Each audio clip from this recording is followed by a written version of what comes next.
Irmãos, quero abrir com os irmãos aqui no Gênesis capítulo 1.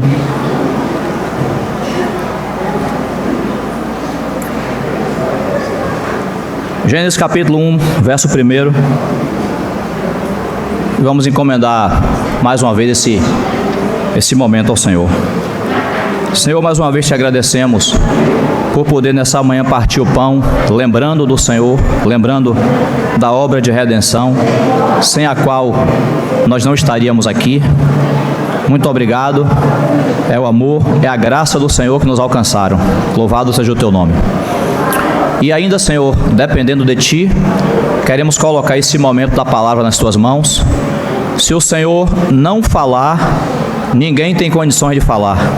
Por isso pedimos a Ti que venha nos falar na Tua palavra, venha nos edificar conforme a Tua vontade. Pedimos ao Senhor que nos conceda mentes cingidas, corações voltados para Ti, para que de maneira nenhuma sejamos empecilho ao que o Senhor deseja realizar nessa manhã. Muito obrigado, detenha também toda a obra das trevas, toda a perturbação do inimigo, toma esse ambiente, toma nossas vidas, e que o Senhor seja glorificado no meio do Teu povo, em nome de Jesus. Irmãos, Gênesis 1:1 diz assim: no princípio criou Deus os céus e a terra, porém, estava ou tornou-se sem forma e vazia, havia trevas sobre a face do abismo, e o Espírito de Deus pairava por sobre as águas. Disse Deus: haja luz, e houve luz. E viu Deus que a luz era boa, e fez separação entre a luz e as trevas. Chamou Deus a luz dia, e as trevas noite. Houve tarde e manhã, o primeiro dia. E no versículo 14, disse também Deus: haja luzeiros no firmamento dos céus, para fazerem separação entre o dia e a noite, e sejam eles para sinais, para estações, para dias e anos, e sejam para luzeiros no firmamento dos céus, para alumiar a terra, e assim se fez. Fez Deus os dois grandes luzeiros, o maior para governar o dia e o menor para governar a noite. E fez também as estrelas, e os colocou no firmamento dos céus para alumiarem a terra, para governarem o dia e a noite, e fazerem separação entre a luz e as trevas. E viu Deus que isso era bom. Houve tarde e manhã, o quarto dia.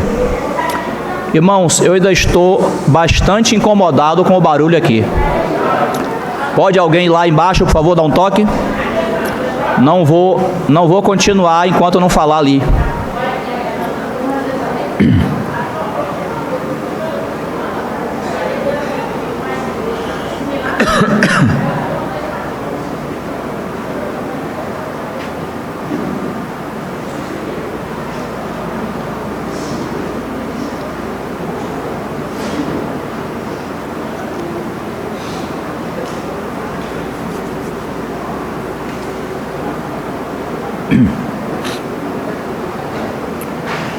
Amém. Irmãos, primeiro capítulo de Gênesis, a gente entende que toda a criação, eu estou fazendo uma revisão aqui porque os irmãos já conhecem essa palavra. A gente entende que toda a criação de Deus foi realizada no versículo 1, quando diz assim: no princípio, não diz que princípio é aquele, é na eternidade passada, né? No princípio, Deus criou os céus e a terra. Esse é o versículo 1. Então, a gente entende que toda a criação de Deus, a criação completa de Deus, foi realizada naquele versículo 1. O versículo 2 apresenta uma mudança na criação, quando diz: a terra, porém, tornou-se, nós preferimos entender assim, não como a terra estava sem forma e vazia, mas a terra tornou-se sem forma e vazia. Pela própria ideia da palavra estava e pela própria ideia do ambiente, porque um ambiente sem forma e vazio é um ambiente caótico, é um ambiente nada com nada. Então Deus ia criar uma coisa totalmente diferente da sua forma de ser Deus, sem forma e vazio, é um caos.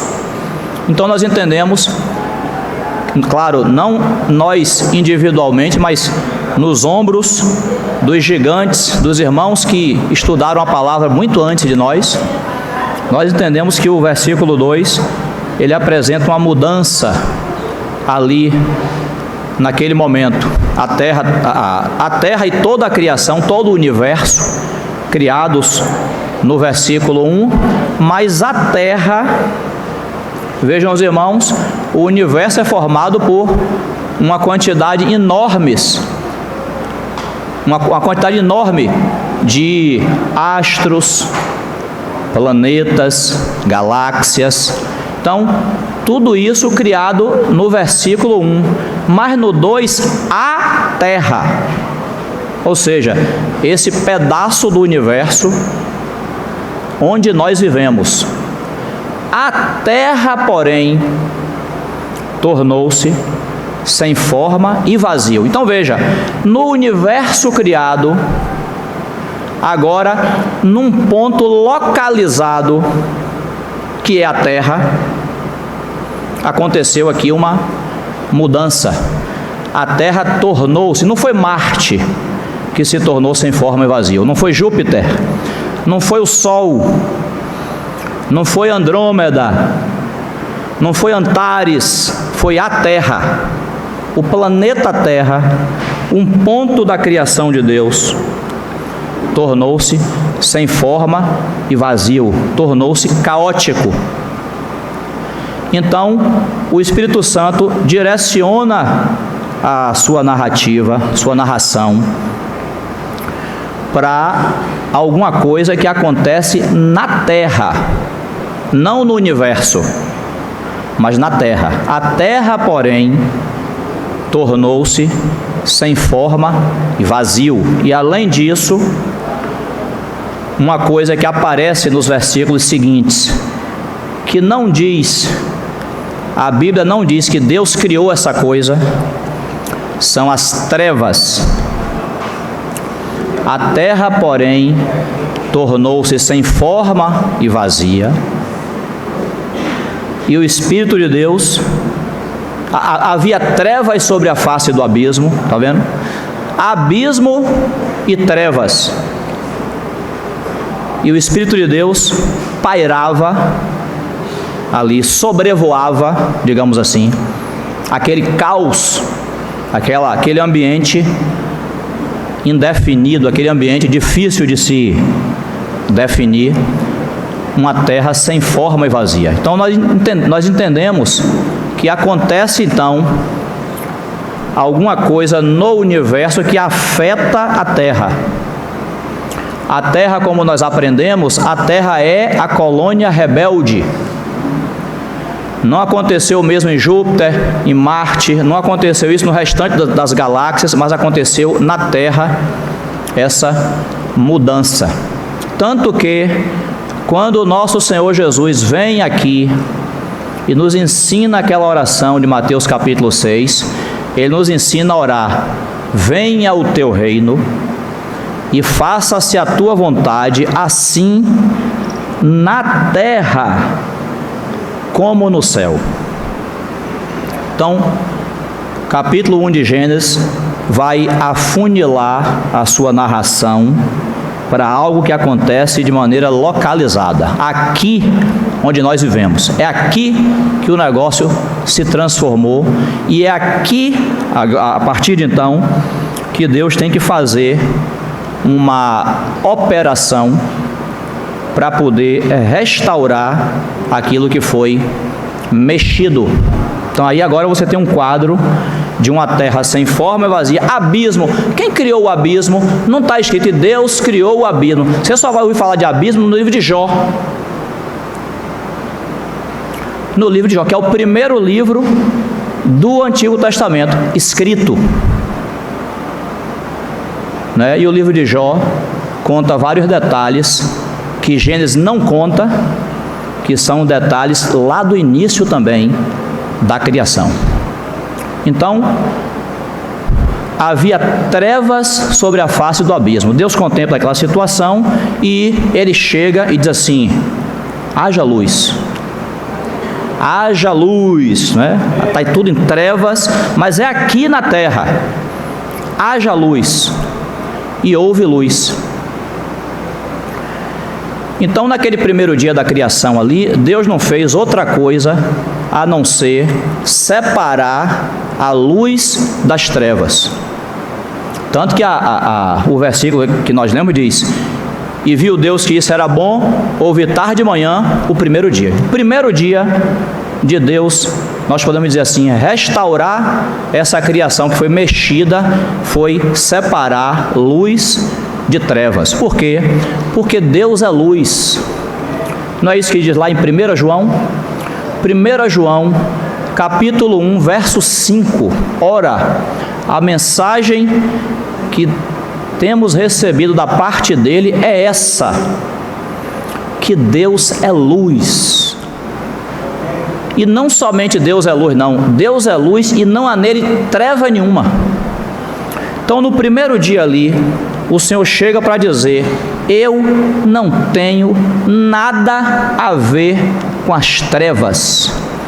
Tudo que for treva, tudo que for oculto, tudo que for escondido, não tem nada a ver comigo. Haja luz. Separou a luz das trevas. E o Senhor, lá no Evangelho de João, ele vai dizer que todo aquele que faz suas obras nas trevas, ele procura se esconder, porque ele sabe, capítulo 3 de João, né? Porque ele sabe que suas obras são reprováveis. Se ele trouxer suas obras para a luz, aquilo ali vai ser tudo exposto, ele vai ser reprovado. Então ele procura se manter em oculto. Mas aquele que faz suas obras na luz, ele se expõe, porque ele não tem nada a esconder. Ele está fazendo aquilo na presença de Deus. Então Deus é luz, não há nele treva nenhuma. Primeiro dia da criação, primeiro dia relatado ali em Gênesis, né, do que Deus faz aqui na terra, é separar luz de trevas. Então é por isso que Paulo, lá em 2 Coríntios capítulo 4, ele já compara esse primeiro dia da criação com o dia em que nós conhecemos a Cristo. Foi o dia em que na nossa vida Deus disse: haja luz, e brilhou nas nossas trevas. Vivíamos em trevas, mas o Senhor fez brilhar a sua luz sobre nós. Isso também nos indica que aquilo que sempre falamos, que o Antigo Testamento não é só história. O Antigo Testamento, quando nós lemos, e devemos ler com todo prazer, ele está cheio de lições espirituais, coisas que se aplicam no nosso dia a dia de maneira espiritual. E o Novo Testamento dá testemunho dessas coisas escritas no Antigo Testamento. Então, irmãos, haja luz e houve luz, houve tarde e manhã, o primeiro dia. Mas nós lemos também os versículos 14 em diante, que falam do quarto dia da criação. Nesse quarto dia, a obra de Deus foi criar o sol, a lua e as estrelas. Não foi isso que nós lemos? Foi. Haja luzeiros no firmamento dos céus. Para quê? Para iluminar a terra, para marcarem estações, dias e anos. Tudo isso que nós vivemos hoje em dia, de meses, de dias, de estações, eles são marcados exatamente pelo sol e pela lua e pelas estrelas. né? Servem para marcar o tempo, mas servem também para iluminar a terra. Então aí, trazendo isso novamente para a linguagem do Novo Testamento, nós podemos entender o seguinte: primeiro dia, Deus se revela como luz e se separa de toda a treva. Aquela oração, a chamada oração do Pai Nosso, o Senhor ensina a gente a dizer assim: Pai Nosso que estais nos céus, santificado seja o teu nome. Porque santificado é separado. Então o que o Senhor está dizendo ali, claro que não é a única coisa que Ele está dizendo, mas uma das coisas que nós podemos entender daquela oração do Senhor, dessa frase, é que o nome do Senhor, que o nome do nosso Deus, que é luz, nosso Deus que é luz, que Ele seja separado de toda sujeira que nós praticamos, que Ele seja santificado, que o nome do Senhor fique de um lado e toda sujeira humana fique de outro. Porque Deus não compactua com as trevas, Deus não compactua com a sujeira que nós produzimos. Nós santificado seja o teu Senhor, que o teu nome seja totalmente separado, porque o Senhor não tem nada a ver com o nosso pecado, nós é que pecamos. Então no primeiro dia, haja luz. O Senhor disse, ó, eu sou luz, e o que é luz tem a ver comigo. O que é trevas tem a ver com o pecado, tem a ver com o que a carne e o inimigo produzem. Por quê? Porque naquele momento ali, em que o Senhor fala, haja luz, e Ele vai começar a restaurar a terra, nós entendemos que o universo sim já tinha sido formado, inclusive a terra, mas a rebelião dos anjos,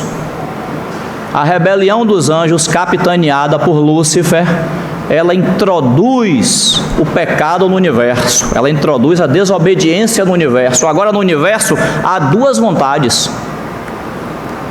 Agora no universo há um grupo de seres que se opõem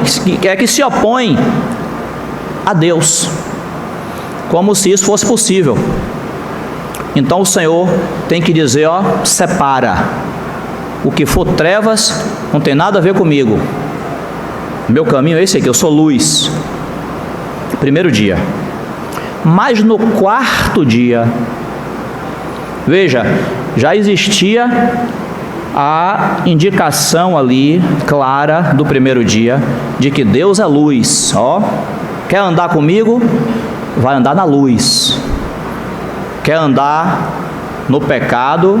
Quer andar fazendo sua própria vontade? Vai andar nas trevas, não comigo. Ó, separa. Houve tarde e manhã o primeiro dia. Mas, irmãos, no quarto dia, Deus cria os luminares. Por que Ele cria os luminares?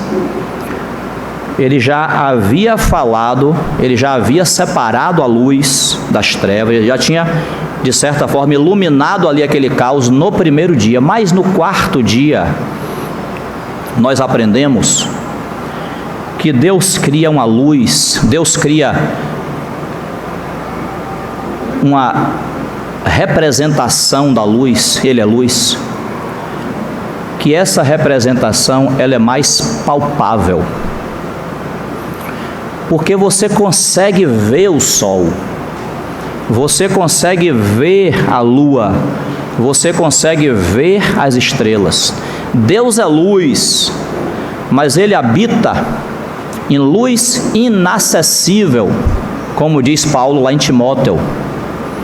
Ninguém pode ver a Deus, ninguém pode chegar na presença de Deus, em toda a sua glória, na sua habitação, ninguém tem essa condição.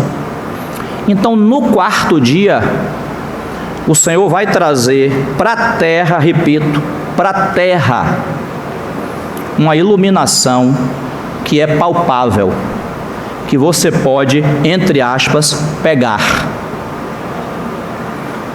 Por quê? Lembram os irmãos que em 2 Pedro, eu vou citar a referência, você conhece o versículo. 2 Pedro 3, 8. Pedro diz assim: há todavia, amados, uma coisa que não deveis esquecer. O quê? Que um dia para o Senhor é como 1000 anos, e 1000 anos é como um dia.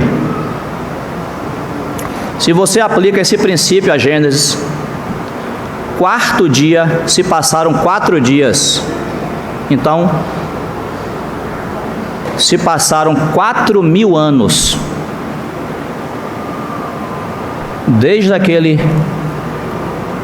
eventos no começo de Gênesis até o Novo Testamento, quando o sol da justiça veio nos visitar. 4000 anos de Antigo Testamento. No final desses 4000 anos, Deus se encarnou e veio para essa terra. O sol da justiça, o Novo Testamento, anuncia agora a vinda do Messias. É uma luz palpável, é ou não é? O Senhor se fez carne. O primeiro capítulo de João vai dizer: a vida estava nele e a vida era a luz dos homens. Ou seja, o Senhor veio nos iluminar aqui, porque mesmo ele sendo luz, mas a humanidade continuou em trevas. A humanidade ainda precisava de um Salvador, ainda precisasse de alguém que viesse aqui pagar o preço pelos nossos pecados. Então, no quarto dia, 4000 anos depois, o sol da justiça, o nosso Senhor Jesus, veio nos visitar. Quero ler com os irmãos, Lucas capítulo 1.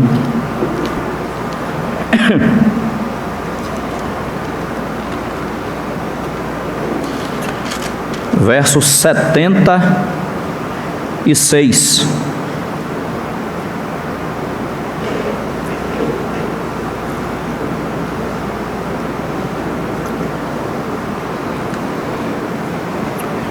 Posso ler?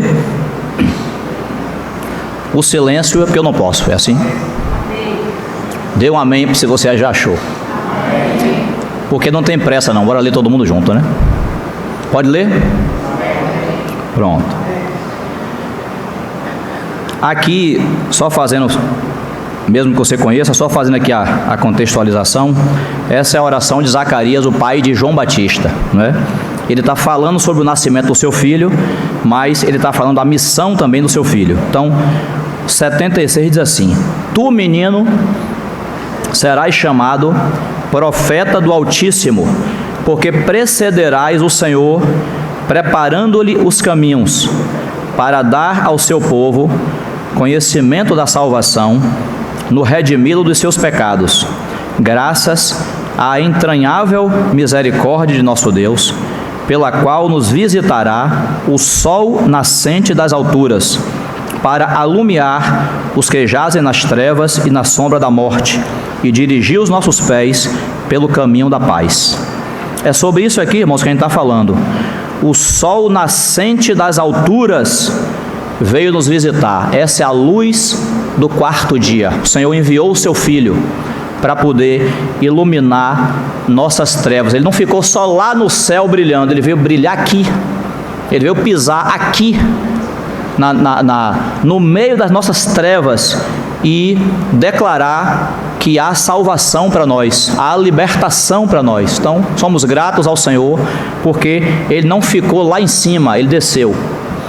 Então, o quarto dia ali em Gênesis mostra exatamente que, num determinado momento da história, Deus ia trazer a sua luz diretamente para nós, palpável para nós. O Senhor veio, pisou nessa terra, e aqui Ele foi morto, Ele ressuscitou, e nós somos salvos por causa dessa obra. Esse é o sol, né? Esse é o sol. A Bíblia claramente compara o Senhor com o sol. É o sol nascente das alturas, né? Não é esse sol não, mas é o sol, o Filho eterno que se encarnou e veio aqui brilhar nas nossas trevas, nos libertar das nossas trevas. Esse é o quarto dia. Mas veja, o Senhor também, a história vai afunilando, né? O Senhor também criou a lua. Lá diz assim: Ele criou o maior luzeiro para governar o dia, e Ele criou o menor luzeiro para governar o quê? A noite. Porque continua havendo noite e dia, noite e dia. Então o Senhor colocou durante o dia o sol, o maior luminar, mas durante a noite, quem é que brilha? A lua. Nós estamos de dia aqui, o sol está brilhando. Mesmo que a gente não estivesse vendo ele, mas ele estaria aí, se tivesse nublado, ele estaria aí acima das nuvens, mas a luz dele seria percebida entre nós, sem dúvida. Mas quando anoitece, há uma troca de turno, o sol vai brilhar em outra parte do planeta e nós aqui contemplamos de noite a lua e as estrelas. Não é assim? Tudo é criação de Deus. Vejam os irmãos que o Senhor usa sua própria criação para poder nos falar de coisas espirituais. Então, se nós falamos que o sol, baseados na Bíblia, o sol é o nosso Senhor Jesus Cristo, o que seria a lua? A lua é a igreja. A lua é a igreja. A própria criação nos ensina isso, porque a lua vai governar a noite. A lua não tem luz própria. A luz da lua é a luz do sol. É a luz do sol. Então, a luz que a lua reflete não é dela. Ela recebe a luz do sol e repassa para nós. Exatamente. Porque a igreja, ela não tem brilho próprio. Toda vez na história que a igreja tentou brilhar, isso foi queda. E está caída até hoje. Toda vez que a igreja quis fazer propaganda de si mesma e não apontar para o sol, que é o Senhor Jesus, ela caiu, porque nós não temos, a nossa mensagem não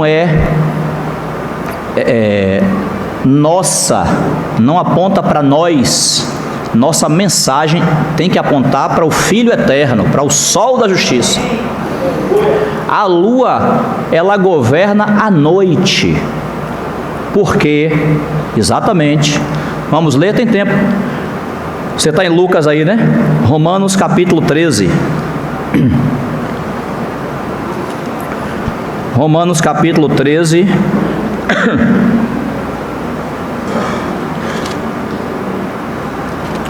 Que é bastante conhecido nosso, né?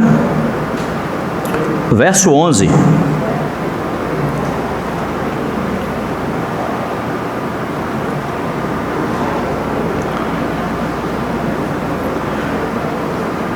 Você pegou aí?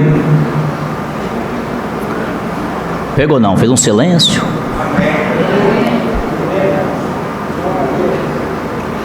Romanos 13, 11. E digo isto, Paulo pelo Espírito Santo falando, né? E digo isto a vós outros, que conheceis o tempo. Já é hora de vos despertardes do sono, porque a nossa salvação está agora mais perto do que quando no princípio cremos. Aí o 12 diz assim: vai alta a noite e vem chegando o dia. Deixemos, pois, as obras das trevas e revistamo-nos das armas da luz. Essa expressão aí, irmãos, ó, vai alta a noite. Tá vendo? Madrugada. Trevas completas. mas próximas, um tempo próximo do amanhecer, é ou não é? Vai alta a noite e vem chegando o dia. A Bíblia diz que esse período, depois que o Senhor Jesus morre, ressuscita e ascende aos céus, a Bíblia chama esse período de noite. Nós estamos vivendo numa grande noite espiritual. E aqui Paulo diz, alta, vai alta a noite. Já é 4, 5 da manhã, depende do horário que amanhece, mas já está muito concentradas essas trevas. Trevas espirituais, trevas do pecado, trevas da distância do homem de Deus. Então, nesse período de trevas, você olha para a luz que vem de onde? Quando você está durante a noite, você olha para a lua. O plano de Deus é esse. Não é que a lua traz salvação, a lua aponta a salvação. Mas a lua é o que você encontra na sua frente. As pessoas não vão ver Cristo pessoalmente na frente delas, as pessoas vão ver a igreja. As pessoas nessa época aqui, elas vão ver o povo de Deus. O Senhor vai se apresentar pessoalmente, visivelmente, lá no milênio, mas enquanto Ele não voltar, as pessoas não verão a Cristo, elas verão a mim e a você. Então, nessa grande noite espiritual, as pessoas estão olhando para a lua. Repito, não é porque a lua é grande coisa, mas a lua foi deixada aqui, nessa época de trevas, para apontar para o sol da justiça. E é por isso, irmãos, isso responde uma pergunta nossa. Por que o inimigo investiu tanto para poder bagunçar a expressão da lua? Por que o inimigo investiu tanto na história da igreja para poder bagunçar esse testemunho? Porque o inimigo sabe disso que a gente está falando aqui, que o Senhor não vai se apresentar visivelmente agora, Ele vai voltar, mas enquanto Ele não volta, as pessoas olharão, as pessoas buscarão, as pessoas entrarão em contato com a lua, com a igreja nessa terra, comigo e contigo, com o povo de Deus. Então, a grande responsabilidade de representar adequadamente o Senhor é nossa, porque quando um crente dá mau testemunho, o mau testemunho vai para o nome que o crente carrega. Ninguém diz assim, Luciano errou, não. As pessoas falam, esses crentes são assim mesmo. Elas estão olhando para a lua. Elas estão, no falar delas, englobando toda a igreja, mesmo que seja um crente só, que tenha, infelizmente, falhado, errado. Porque o plano do Senhor é esse. Ele colocou a lua aqui, enquanto Ele não volta, porque quando Ele voltar, vai acontecer o que Paulo falou, vem chegando o dia, aí sim. Quando chegar o dia, aí a luz que vai iluminar essas trevas espirituais é a luz do próprio Senhor. Aí o sol da justiça vai brilhar, trazendo salvação nas suas asas. Aleluia! Mas ainda não chegamos lá. Ainda não chegamos lá. Então, irmãos, ao longo da história da igreja, nós já falamos, não vou dizer exaustivamente não, porque a palavra de Deus não se exaure, ninguém consegue exaurir a palavra de Deus. Mas já falamos muitas e muitas vezes aqui sobre a história da igreja. Tudo que aconteceu desde que o Senhor ascendeu aos céus, ali a lua começou a brilhar, ali no livro de Atos, a igreja foi inaugurada, dia de Pentecostes, o Senhor desce, o seu Espírito Santo desce para batizar os crentes e inaugurar a igreja nessa terra. A lua começou a brilhar ali. Mas veja, a lua, ela tem fases, não tem? A lua tem fases. Quem pesca, presta muita atenção nisso. Em que fase da lua? E a lua tem influência sobre a terra, né? Dizem até que corte de cabelo, o parto das mulheres, tudo pode ser influenciado pelas fases da lua. E as fases da lua, elas vão da lua nova até a lua minguante, que é aquela finurinha de lua que a gente vê brilhando no céu.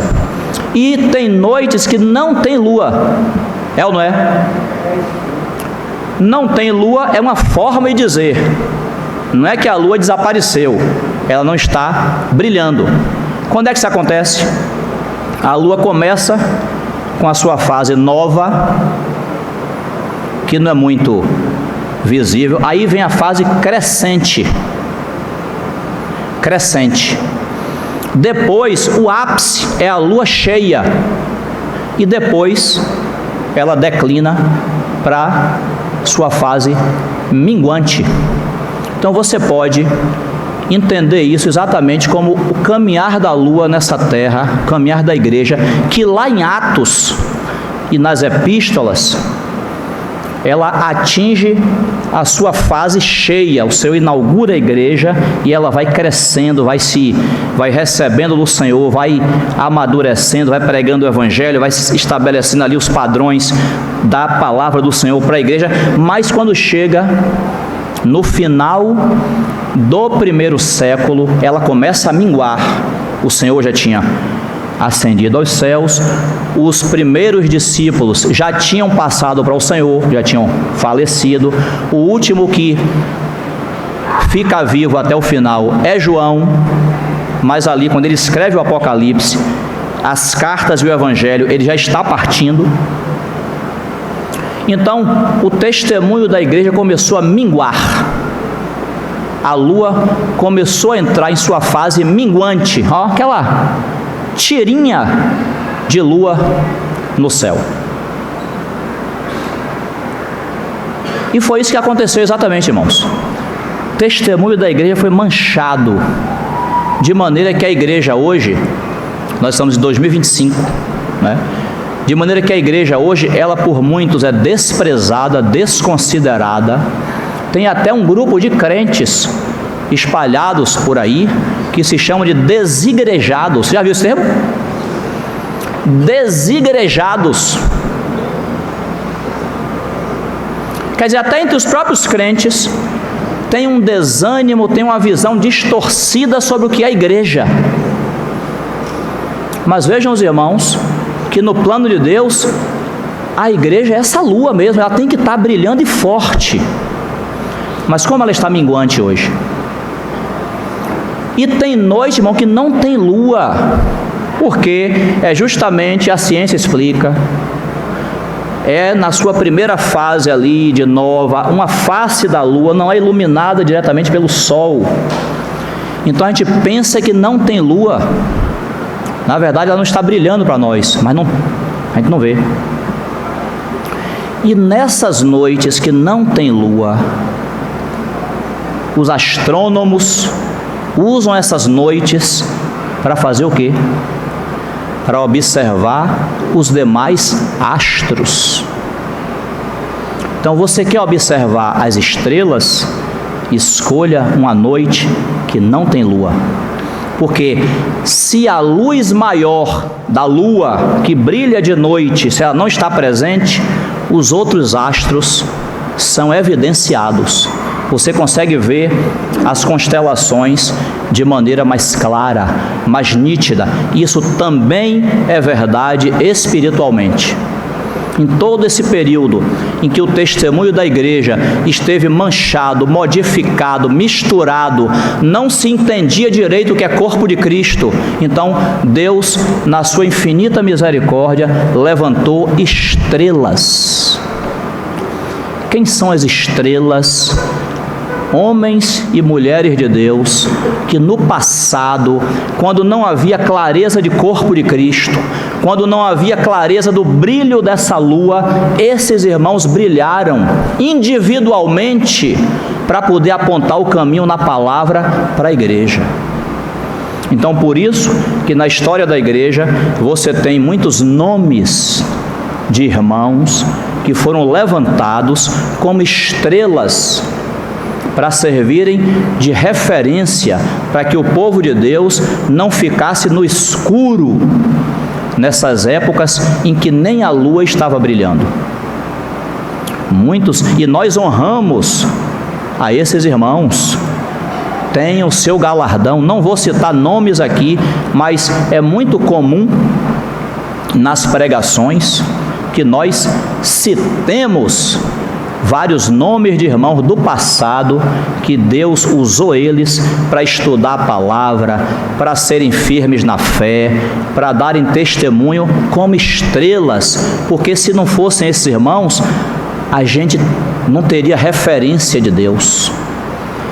Então é isso, quando a lua não esteve muito clara, Deus tinha suas estrelas. Não é estrela no sentido do mundo, para brilhar, para trazer a glória para si. Não, é estrela para brilhar quando a lua não estava brilhando.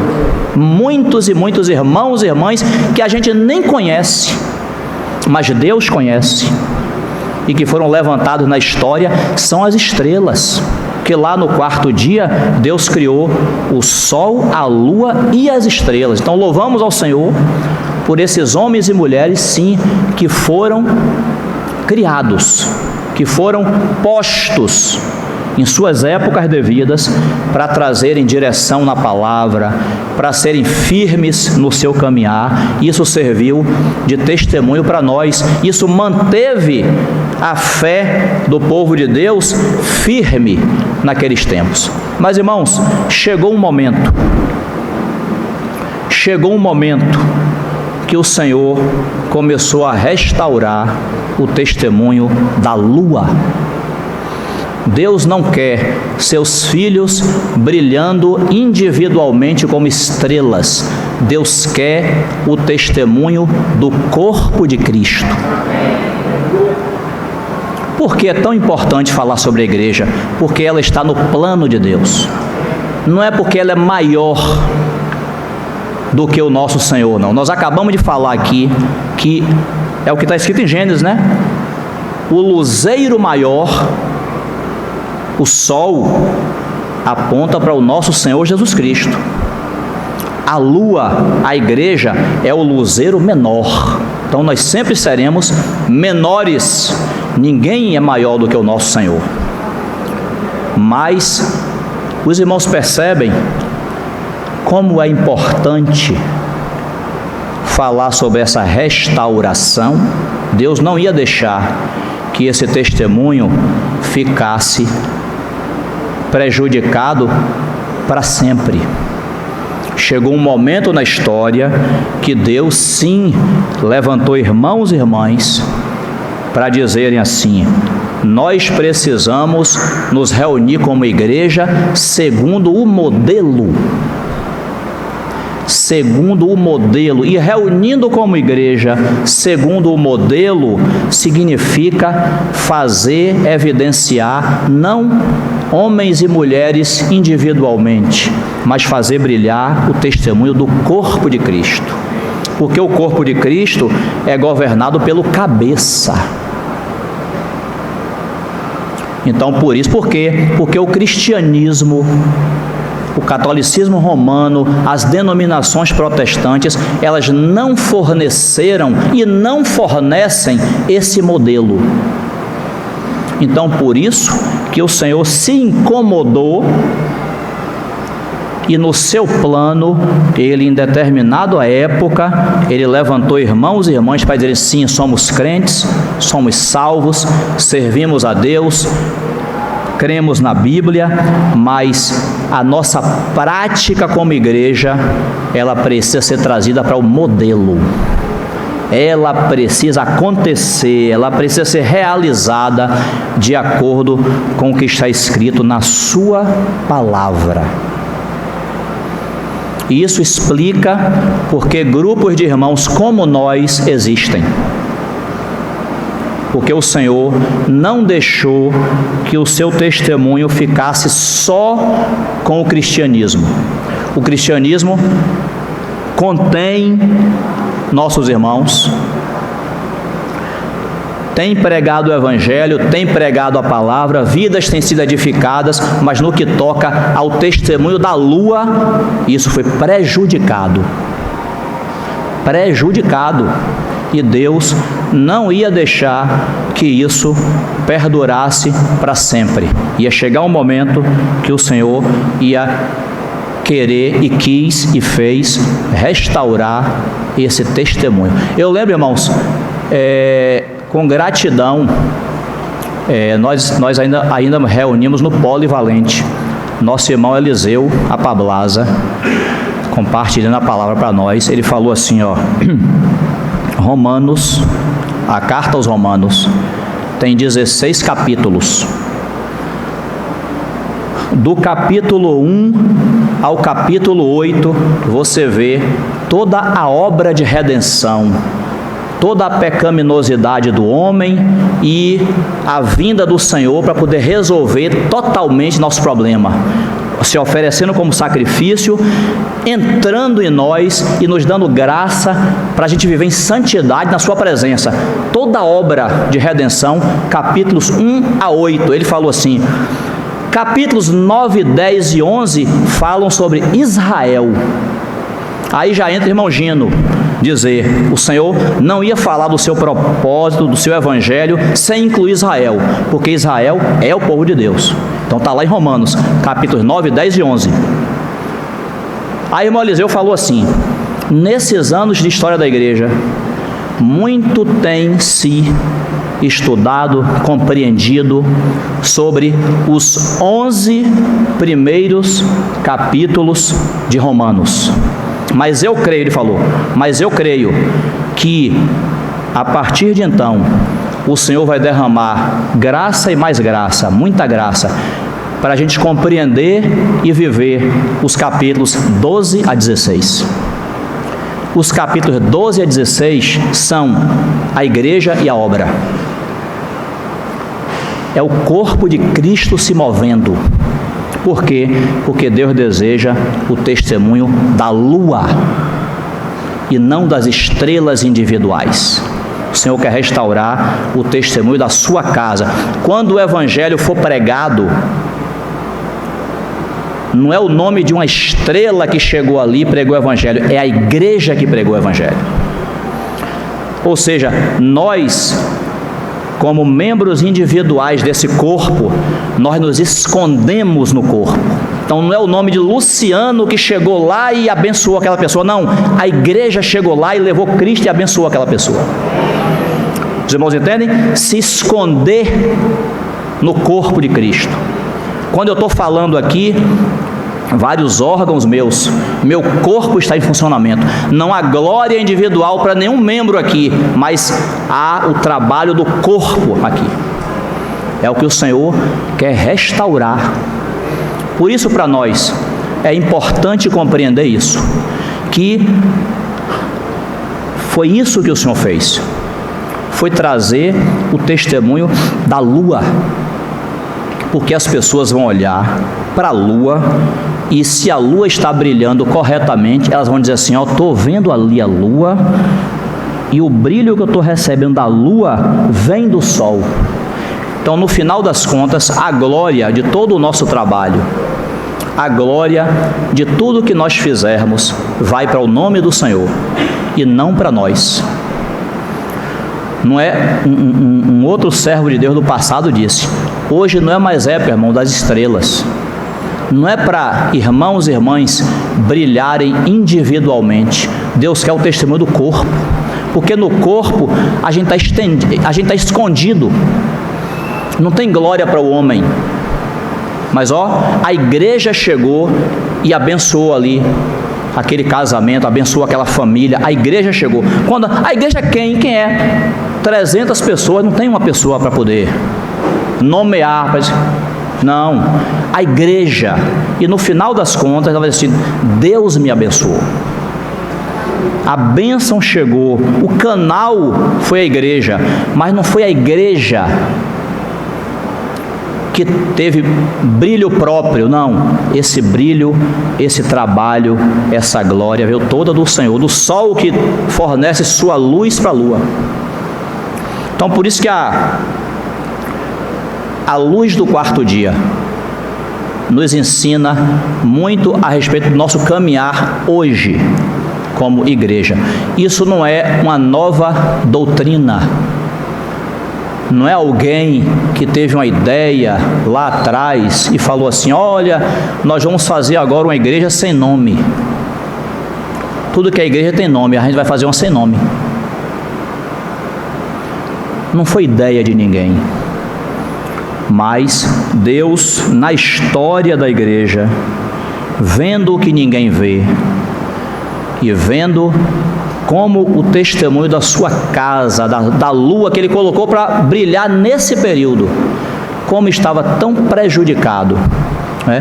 Não, eu não faria isso aqui, até porque já fizemos isso várias vezes, mas veja, aquelas cartas de Apocalipse 2 e 3, elas caminham, a história da igreja ali caminha para um ponto de completa degradação.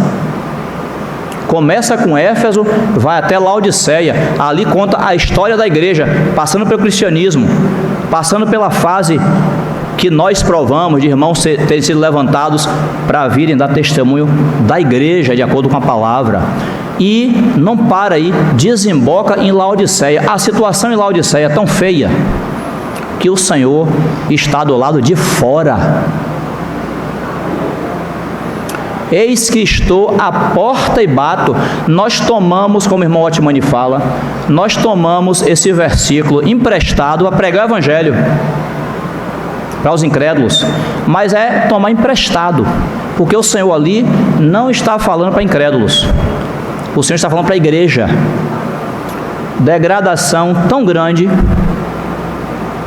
que o Senhor está do lado de fora, batendo na porta, para ver se alguém abre, e ele entra e tem comunhão com essa pessoa. Sabe o que é isso, irmão? É 2025. É esse período nosso, que antecede a volta do Senhor. Essa lua ficou com um testemunho totalmente prejudicado. Então Deus hoje tem necessidade de levantar, eu diria assim, usando a linguagem de Filadélfia, Deus tem necessidade de levantar pequenos grupos, pequenos, em cada cidade, para se reunirem como a igreja naquela cidade, para poder restaurar. Essa restauração não vai atingir todos os irmãos dessa cidade, não, mas o Senhor vai contar com pequenos grupos que vão guardar a sua palavra e não negar o seu nome. Por isso que a ênfase do nosso chamado é o que está escrito na carta Filadélfia. Filadélfia significa amor fraternal, e nós precisamos, não seria hoje, não sei quando vai ser, e se será, mas nós precisamos também focar na realidade de Filadélfia, no que toca ao amor fraternal. Porque não adianta a gente dizer que viu a igreja, que foi chamado pelo Senhor para restaurar a casa de Deus, e a nossa vida de comunhão é uma lástima. Brigas, contendas, falta de perdão, não adianta, irmão. Essa visão aí não desceu da estratosfera para a terra.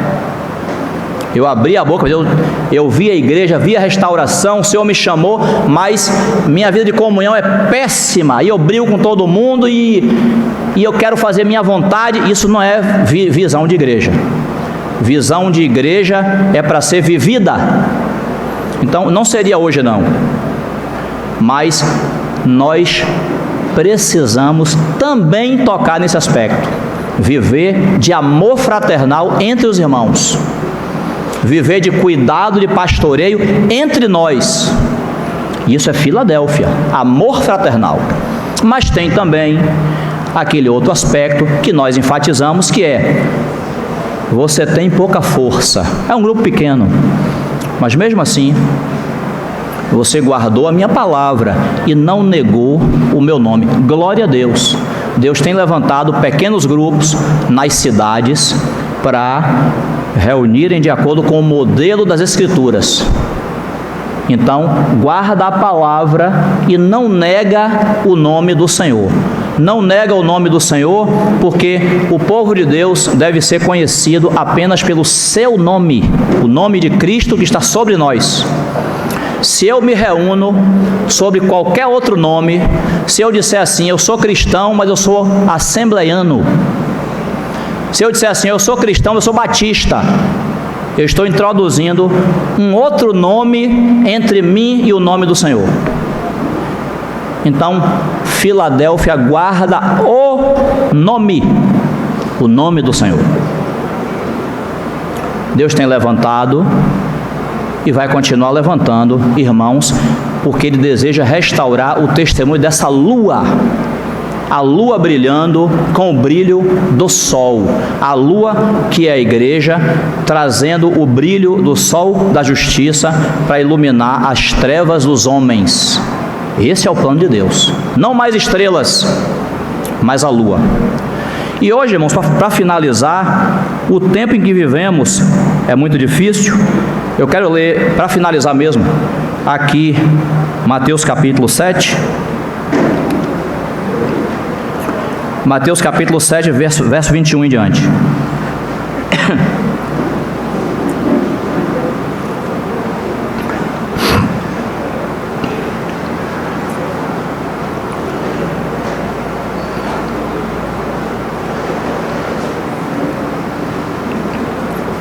Posso ler? 7:21 de Mateus.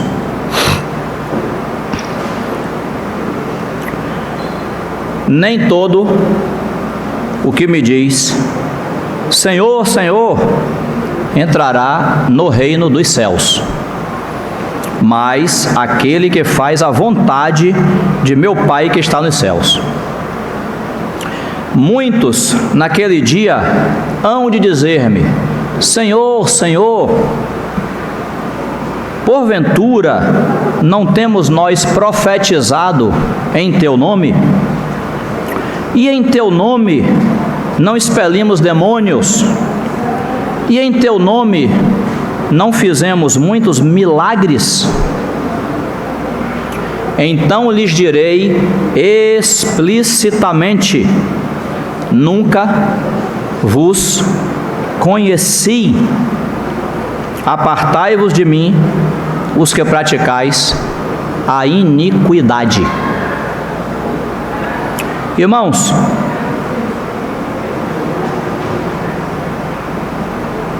digamos assim, a chave para entender esses 3 versículos está no verso 1. No verso 21, quando o Senhor fala assim, ó, nem todo o que me diz Senhor, Senhor entrará no reino dos céus, mas aquele que faz o quê? A vontade de meu Pai que está nos céus. O Senhor está falando aqui que o que conta para Ele não é o nosso trabalho em si. O que conta para Ele é se o nosso trabalho está sendo realizado de acordo com a sua vontade. Essa talvez seja a chave para compreender esses versículos. Primeiro, ele está falando do reino dos céus. Reino dos céus é esse período em que o rei está ausente. O rei está no céu, vai voltar, estamos aguardando, mas aqui, visivelmente, ele não está presente. Então, no reino dos céus, os crentes, porque essa palavra é para crente, eles serão medidos pelo Senhor com esse critério. Não é se eu trabalhei. Trabalhar é bom para o Senhor. Nós fomos chamados para isso. Mas vai além. É se eu trabalhei de acordo com a sua vontade. Então aquelas pessoas, elas falam assim: mas Senhor, nós trabalhamos. Nós não trabalhamos? Nós não usamos o teu nome? Nós profetizamos? Nós expelimos demônios? Nós fizemos milagres em teu nome. O nome do Senhor foi usado. Irmão, deu certo, viu? Deu certo. Aqui não está dizendo que a profecia foi falsa. Aqui não está dizendo que o demônio não foi expulso. Aqui não está dizendo que o milagre não foi feito. Não é isso aqui. O demônio foi expulso, houve profecia e houve milagre. Aconteceu. Mas não é com isso que o Senhor está preocupado. O Senhor está preocupado se todo esse trabalho foi feito de acordo com a vontade dEle. É isso que os crentes às vezes não percebem. Paulo está pregando o Evangelho, sai em viagem apostólica, Atos 16, vamos entrar em Bitínia? Não. Vamos entrar em Mísia? Não. Entra aqui? Não. Entra lá, acolá? Não. Mas Senhor, estou pregando o Evangelho, não é para entrar? Não. Porque o trabalho não é um fim em si mesmo. O trabalho tem governo. Não era para Paulo entrar em Bitínia, Mísia, não. À noite tivemos uma visão, um varão macedônio apareceu e falou assim: passa a Macedônia e nos ajuda. Aí entendemos que era para ir para Macedônia. Aí vai para Macedônia, Lídia se converte, Filipos é estabelecida, a obra de Deus estava na Macedônia. Então, irmãos, restaurar o testemunho da lua passa por isso. É Deus dizendo: o corpo é meu, eu coordeno de acordo com a minha vontade. Não é porque eu quero pregar a palavra. Sim, eu posso até querer, é até bom. Mas ao meu pregar a palavra tem que estar de acordo com a sua vontade, com a sua coordenação, porque a mão não sai mexendo sozinha. A mão pega alguma coisa que o corpo precisa. Tem coordenação, tem governo, tem cabeça. Então não é se lançar a fazer atividades, se lançar a fazer trabalhos, porque Deus me chamou, Deus te chamou, mas tem coordenação. Porque todo trabalho, irmãos, que a gente faz de acordo com a nossa coordenação, esse trabalho traz glória para o homem. É o meu nome que fica evidenciado, não tem glória para Deus. Mas quando fazemos o trabalho, o serviço no corpo de Cristo, escondido nele, debaixo da orientação, da coordenação do cabeça, o trabalho é feito, Deus é glorificado. Isso é restaurar o testemunho da lua. Então os crentes ali, você viu aí a frase que nós lemos, o Senhor fala para essas pessoas assim, ó: nunca vos conheci. Não está escrito isso aí? Nunca vos conheci. Irmãos, existe alguma pessoa ou coisa no universo que Deus não conheça? Logo, essa frase tem que ser entendida da forma como ela foi falada. O Senhor não está dizendo que não conhece a pessoa, que nunca viu essa pessoa na vida. O Senhor está dizendo, o trabalho que você realizou não tinha relacionamento comigo, não tinha coordenação comigo, não tinha coordenação com a vontade de meu Pai. Se Paulo, e aí, irmãos, eu quero finalizar, toda hora eu digo, vou finalizar, né? E aí eu quero finalizar de novo, segunda vez, dizendo o seguinte: se Paulo tivesse dado um revertério lá, Deus guarde Paulo, já morreu, não tem mais esse risco. Mas vamos imaginar, Paulo, o Senhor guardou ele. Paulo dava um revertério ali em Atos 16, e eu vou entrar em Bitínia mesmo, eu vou pregar aqui, hoje a pregação é aqui. Irmãos, não duvide, porque isso acontece. Paulo ia entrar em Bitínia, ia pregar o Evangelho, e pessoas iam se converter, porque a palavra de Deus, quando é pregada, Deus usa, porque Deus ama as pessoas, Deus salva as pessoas.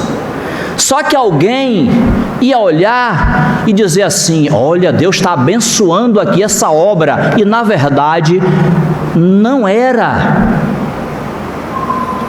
Nós falamos isso numa mensagem passada, o perigo que existe de a gente olhar para uma obra, bater o olho, e só porque a obra, a nossos olhos, está fluindo, está tendo sucesso, e a gente abrir a boca e dizer assim, ó, Deus está abençoando. Não, cuidado, irmão, cuidado, porque se você e eu olhássemos para a obra que essas pessoas aqui estavam realizando, a gente ia ver os milagres acontecendo, profecias sendo dadas, demônios sendo expulsos, e a gente diz assim, ó, Deus está abençoando, olha como a obra está crescendo.